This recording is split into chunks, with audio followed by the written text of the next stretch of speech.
Saudara kuasa hukum Peggy Setiawan mengklaim bahwa kejaksaan mengembalikan lagi berkas perkara Peggy ke Polda Jawa Barat. Menurut kuasa hukum, pengembalian 2 kali berkas menunjukkan kelemahan bukti dalam penetapan Peggy sebagai tersangka pembunuhan Vina dan Eki. Kuasa hukum Peggy, Sugiani Iriani, menunjukkan surat keterangan dari Kejati Jawa Barat soal pengembalian kedua berkas perkara Peggy ke Polda Jawa Barat.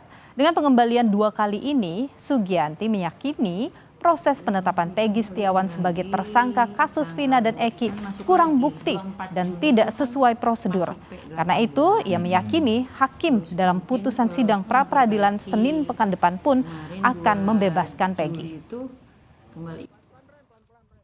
Berarti ada 2 kali pengembalian karena di sini ada 2 surat yang pemberitahuan kepada Polda Jabar, yang satu masih P18 yang 24 Juni 2024. Ya kalau menurut kita jangan memaksakan, karena memang dari kemarin juga pas pra-peradilan, kenapa kita mengajukan pra-peradilan, karena memang penetapan tersangkanya tidak sah, kurang. Kemudian di pra-peradilan juga kita menyatakan bahwa penggeledahan, penyitaan itu tidak sah.